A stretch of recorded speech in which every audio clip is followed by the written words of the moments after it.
What's up, guys? Welcome to episode 6 of The Bat Boy. Thank you for tuning in. I've been having a lot of fun doing this, revamping this show, and creating a lot of content with it. I've had a lot of feedback and interactions on a lot of the YouTube shorts that I've been doing, and a lot of the TikToks, and I really appreciate that. I really enjoy doing this. I even got a comment from my daughter today that she saw one of the videos and gave me a thumbs up.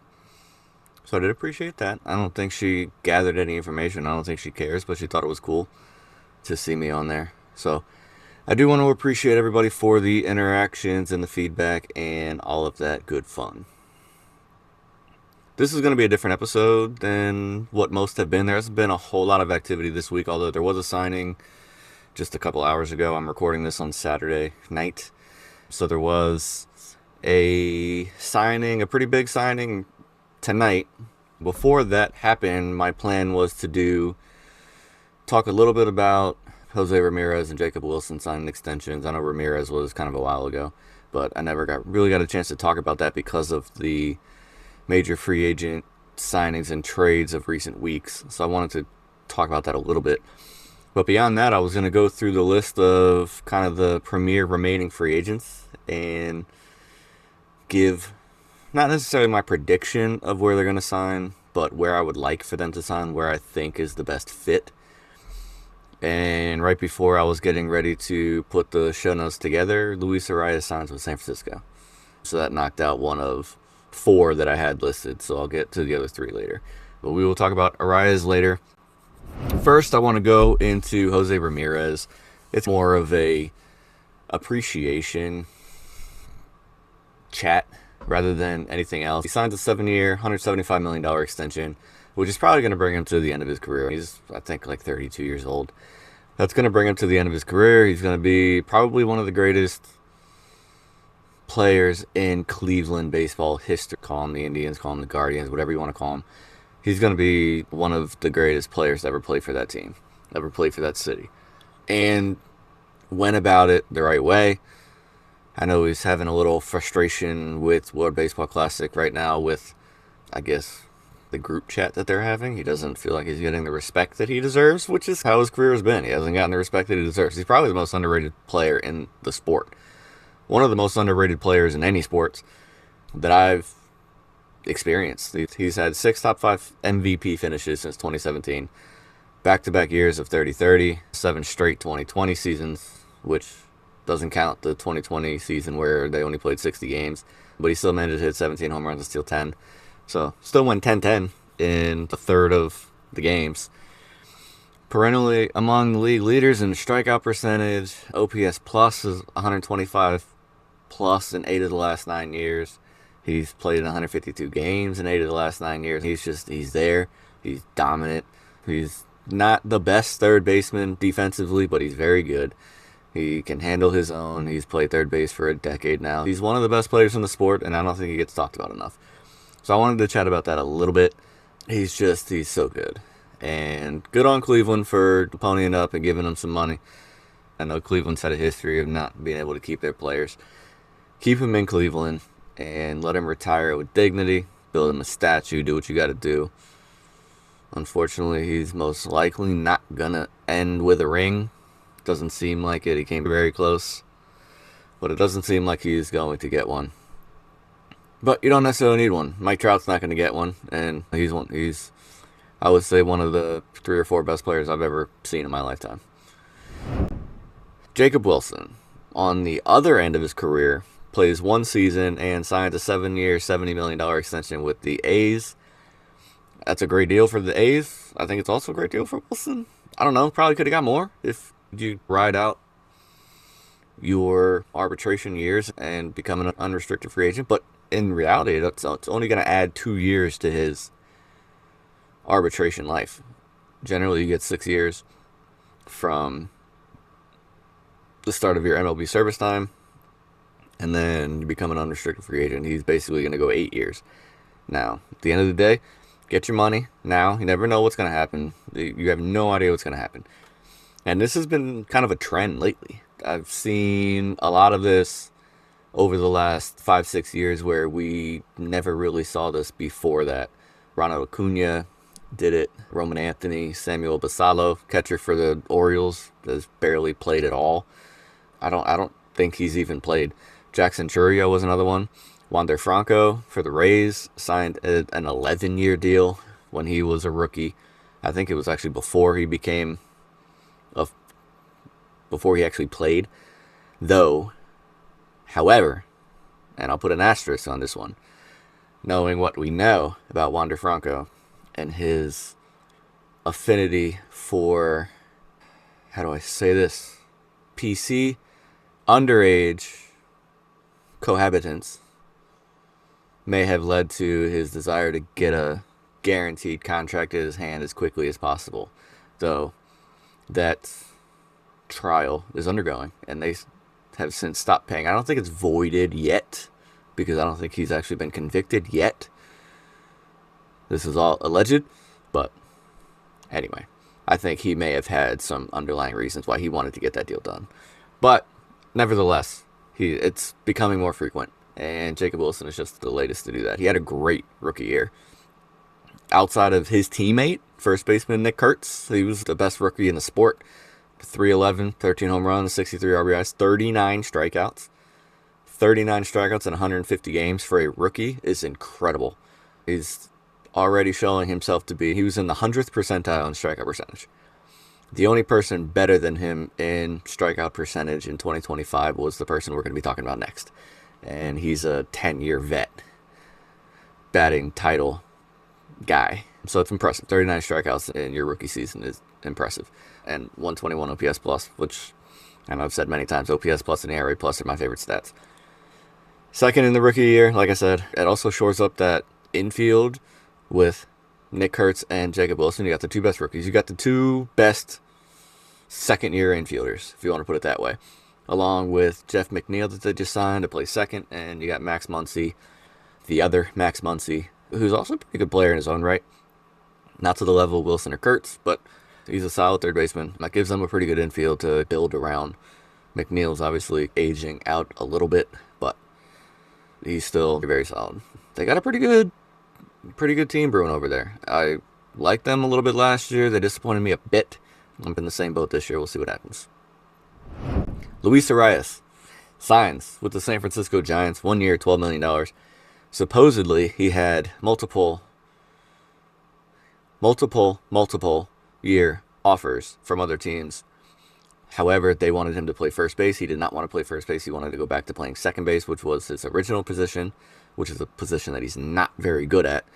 But that's what he wanted to do. The Giants said he could play second because they got Rafael Devers at first, so he took it. I will say, outside of Matt Chapman, the Giants may win an award for assembling the worst defensive infield I have ever seen a Major League Baseball team assemble. Rafael Devers, Luis Arias, Willy Adames are three of the worst defensive players at their respective positions. And then Matt Chapman, who's probably the best at his position, which that's just the way it works. So Matt Chapman's going to be doing a lot of work, keeping that team afloat defensively. But that lineup is legit. Arias doesn't give you much when it comes to power or speed, but he's the best contact hitter in the sport. His strikeout percentage is dropping. He had 21 strikeouts last year. It's down to 3%, which is just ridiculous. That's what Tony Gwynn used to do. He's obviously not the player that Tony Gwynn was, but this is the type of bat-to-ball contact ability that Tony Gwynn had that we don't see anymore. They don't do that anymore. Nobody cares about bat-to-ball. Nobody cares about putting the ball in play and making the defense make a play. They care about home runs and strikeouts. Swing as hard as you can. If you miss, go back out next time and try to do it again.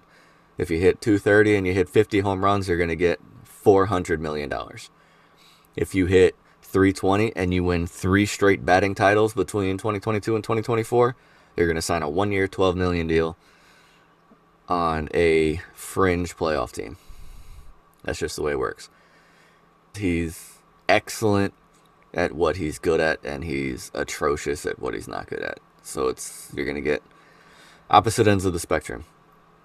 He's probably the best leadoff hitter contact-wise in the sport. The problem is he's going to get on base, and you got to move him station to station because he ain't stealing.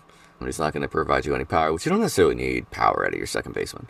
So the power doesn't bother me. The fact that he doesn't present any speed and his defense is horrifically bad, that's what bothers me. But I do think it's a good sign for the Giants to make their lineup very good from top to bottom. That defense is going to be, I think it's going to cost them a few games, not just like 1 or 2. I think it's going to cost them like 7 games this season. So we'll see what happens. So that's essentially all of the actual activity. Oh, Austin Hayes. Real quickly, Austin Hayes signs a deal, 1 year, $6 million with the White Sox. I like that deal a lot. For the White Sox, I like that deal for Hayes, 1 year, $6 million. Go play on a up and coming team, be a leadership voice in that clubhouse for a team that's very, very young and could be very, very good in the next couple years. So I wanted to point that one out real quick. All right. Okay. So unfortunately, we had a whole episode recorded and just about edited, ready for upload on Monday. This is Sunday night, getting everything ready. And then I got news when I got home from dinner today that Eugenio Suarez signs for 1 year, $15 million with the Cincinnati Reds. So here I am, re-recording a piece of this episode because I went through a whole spiel of why he hasn't signed yet, where I wanted him to sign, where I thought he should sign, and unfortunately he has signed. So now I had to redo this portion. However, I do like this for the Reds. I am surprised that he signed a 1 year deal, being that he's 34 years old. It's hard to bet on yourself at that point, where you would like to sign maybe, say, a 3 year deal and potentially ride off into the end of your career. Didn't work for him. I'm surprised with the power that he possesses that a team like Boston wouldn't jump to a 2 or 3 year deal, or Seattle to bring him back. But he goes back to Cincinnati. He spent a lot of time at Cincinnati. Cincinnati's going to have a good lineup, and he should slot right in there. He knows a lot of those guys. He's primarily going to be a DH, which is better for the Reds because he's not a good defender. Probably better for him, too. It's going to keep your body healthier and just keep you in better shape throughout the season. So, good for him. Good for the Reds. I think that in a division that the Cubs seemingly have taken over after the Brewers had a multi-year run atop that division, I think the Cubs now have a better roster than the Brewers, seeing that they got rid of Peralta. And I think the Reds are going to be pesky. I think they're going to be good. They got a pretty good rotation. They got an okay bullpen. And their lineup now is pretty good, with Elly De La Cruz and TJ Friedl and Matt McLain. And they got some guys over there that can mash. And obviously with Elly there at shortstop, they got some speed, some ridiculous speed. And now they got that power bat right in the middle of the order. So good for them. Unfortunately for me, that kills a good chunk of the episode that I had and a major activity that I had that's about to come now. So if it seems short, this is why. Yeah, Eugenio Suarez off the board. Seems like Framber Valdez is the only major free agent left. You still got Zach Gallen, I think, is still a major free agent. He's just not one of the top 100 players in Major League Baseball. I did see that Valdez is the last remaining member of the top 100 list that recently came out that is not signed to a team at the moment. Suarez to the Reds, 1 year, $15 million. I think it's a good deal. Now let's get into I don't know if you want to call it a game, but the activity that I wanted to do, because there wasn't much going on before we get into World Baseball Classic and team previews, which, by the way, start on February 11th. Every day, Monday through Friday, up to opening day, which will culminate with a prediction episode on opening day. And I've already lined up 3 guests. I'm trying to get as many as I can to get in on those episodes, whether they're fans of the team, whether they just baseball nuts. I'm in a 30-team fantasy baseball league with a lot of really, really smart baseball people. So trying to get a couple of those guys on. I've got 3 lined up for those 30 team previews. So go ahead and subscribe so you get those when they come out, starting on February 11th. Okay, let's get into the activity that I was very excited to do. Free agents left. So there was quite a few free agents left. I wanted to focus on 3. Pretty much the major ones that are left now that Luis Arias is signed. First, let's start with Framber Valdez, left-handed pitcher. Weirdly, the only reason I can see him not being signed already is because of the one moment, which is there's probably a lot of moments that we didn't hear about, but the one moment that gained mainstream virality was when he intentionally mixed up his catcher due to his frustration and put his catcher really in harm's way. It's not like you call for a break-in pitch and throw a 94-mile-an-hour fastball at their chest and they don't know it's coming. Probably not going to get hurt because they're protected and they can react, they can catch it, but that's dangerous. Don't want shit like that is not needed. Like you got a problem, call your catcher out and talk about it. But there's attitude problems. He has attitude problems, and that's the reason why I believe he hasn't signed yet and why he's probably going to sign a 1-year deal. Because if you look at the numbers are there. He's over the last 4 years, averaged 30 starts, about a 3.2 ERA, strikeout per inning, ERA plus of 1.14. In 2025 was his lowest since 2019. It was, quote unquote, his worst year, but it was 31 starts of 3.6 ERA, 175 strikeouts in 180 innings. He was just as good as he always was. The ERA was up by 0.4. So, super consistent. Career, the one issue he does have, he's a career 4.34 ERA pitcher in 17 postseason starts. That's not great. And 17 starts is not a small sample size. That brings you into June. That's more than half of the season. And 4.34 ERA, especially in Houston, who they've had pretty good teams in most of the years that he was pitching in they were 1 or 2 seeds in most of the seasons that he was pitching in the postseason. That was 2019 to 2023, I think, is the run that it covered. So there was no excuse for him to be that much worse than he was in the regular season. The defense was there. The expectations of the team was there. Obviously, you're playing against the best teams in the league, but he should be able to handle that. Okay, the point of this exercise was for me to not necessarily tell you where I think they're going to land, where I want them to land, where I think they would be best suited. So the teams I came down to for him were the Phillies, the Braves, the Orioles, and the Brewers. I thought those 4 made a lot of sense. They all have high expectations for 2026, I believe, especially Philly, Atlanta, and Baltimore. Milwaukee, they're in a weird situation after dealing their ace, but you bring Valdez in and you replace that ace. He's not quite as good as Peralta. That's almost like a 1-for-1 deal, and they're right back to the same position they were a year ago. Ultimately, I want to see him end up a Philadelphia Philly. I think that would be the best spot for him personality-wise, because that is a team full of veterans. You got Bryce Harper, you got Kyle Schwarber, you got Zach Wheeler. You just got guys all over the field that JT Realmuto. Rob Thompson is a great manager. You got guys all over the field that are going to keep him in check. They're going to be able to handle that attitude, show him how things are supposed to be, not be afraid to. You're not going to walk in the clubhouse as the superstar of that team like you may have thought you were in Houston. You were not going to do that. Bryce Harper is going to get more attention than you. Kyle Schwarber is going to get more attention than you. You're walking into a superstar-filled clubhouse. And I think that would be good for him. The one negative, it will make them very lefty-heavy with Christopher Sanchez and Jesus Luzardo at the top of the rotation. That would essentially make their top 3 pitchers all lefty.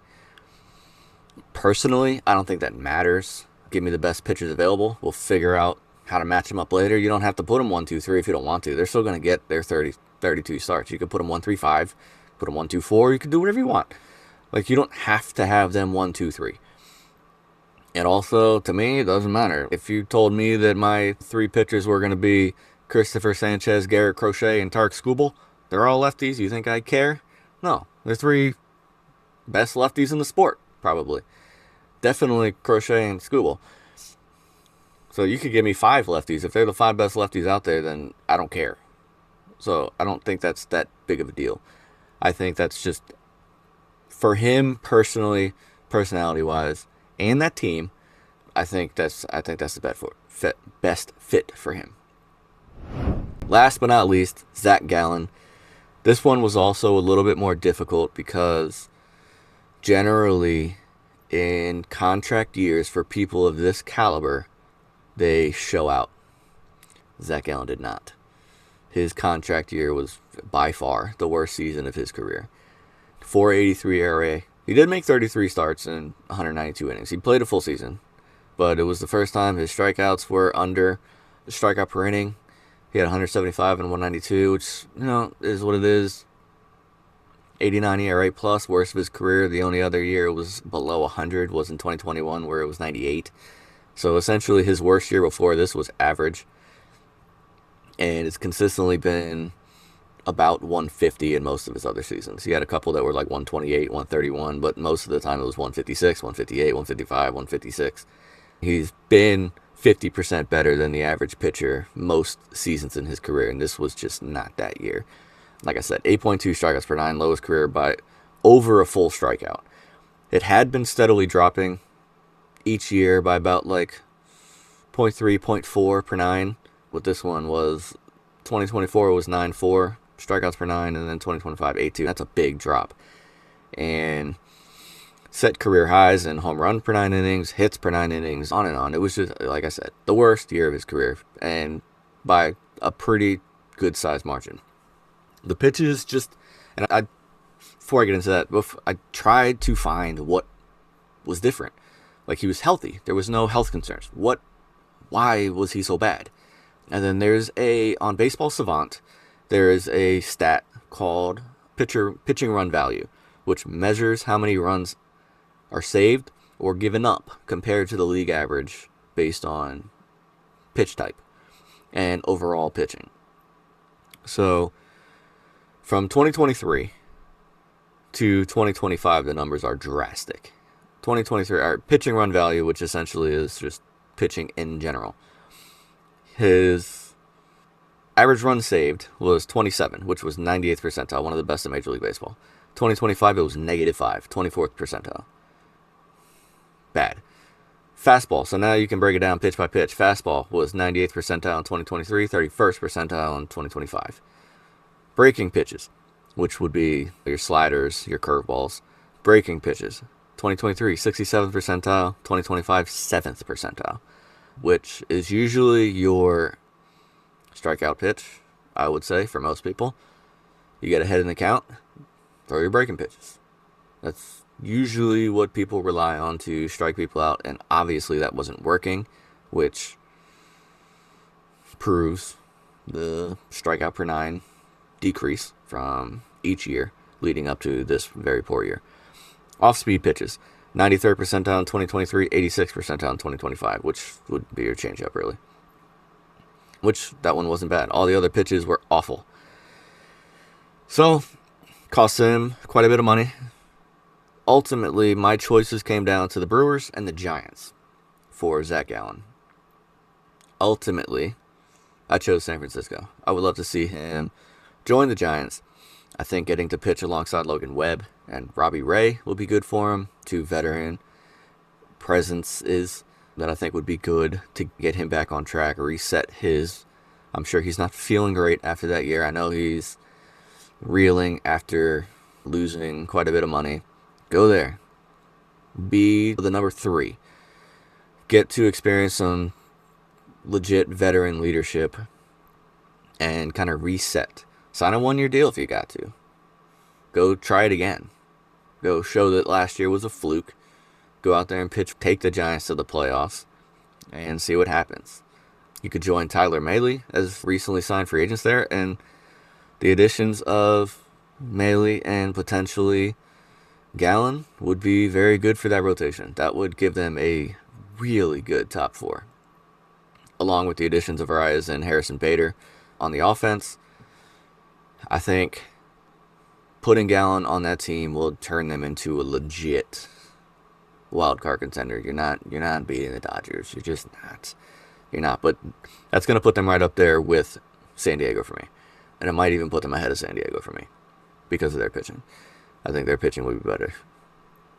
He also has a poor postseason career, although it was all in one season.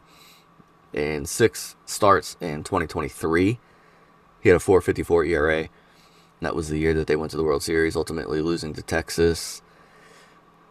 Zach Gallen actually pitched Game 7 in that World Series, and he pitched very well. The Game 7 was actually his best game of that postseason run. Ultimately, they lost to the Rangers, who won the World Series that year. But in that Game 7, he went 6 1/3, 1 run, 6 strikeouts, a walk. He was very good, and it was his best start in the entire playoffs. So that's positive. In the biggest moment, Game 7 of the World Series, it doesn't get any bigger than that. So in the absolute biggest moment of his career, he pitched a great game. And then followed it up. 2024 was a great year. It was 2025 that was the problem. So he followed up Game 7. He rode that momentum into 2024 and did well. And then, I don't know, that contract year got to him. He really struggled. That's all I got. That's all I got this week. Spring training starts in less than 2 weeks. So we'll get to talk about actual, physical, new baseball. And I can't wait. The Super Bowl is a week away. Once the Super Bowl ends, it fully unlocks baseball season. And I don't know what it is, but baseball season just hits differently. I know football's the giant in the U.S. I know everybody loves football, but baseball is just so much more traditional. It's so much more fun. And especially of late, because football's turned into such a shell of itself. Baseball hasn't changed. Baseball's actually improved with a couple of rules. I'm a little weary about the automated balls and strike system this year, but I know it's not going to be fully taken over. I don't like that one so much. I don't think. We'll see. I wasn't so sure about the pitch clock, and then I fell in love with it because now I can watch games in 2 hours and 40 minutes. I can watch Yankee Red Sox games in 2 hours and 40 minutes. Those games used to take 4 hours every time, and they played 19 times a year. Thank you guys for listening. Thank you guys for watching and subscribe. I do appreciate it. Hopefully going to have some people on with me soon. Like I said, I have 3 lined up for the team previews. One of the guys was a gentleman who I had planned to start a podcast with last year, but schedules, he lives overseas. Schedules just didn't jive real well, so it didn't come to fruition. But he's doing team preview with me, and also mentioned that he may want to be a recurring guest, so that would be cool to have somebody that comes on frequently to bounce ideas off of rather than just me rambling for 20 minutes. Don't get me wrong, I do like it. I do love it. And I appreciate you listening to it. But it would be fun to have somebody else here. Alright, thank you for tuning in and subscribe. Don't forget, tell your friends, share it everywhere. See you guys next week.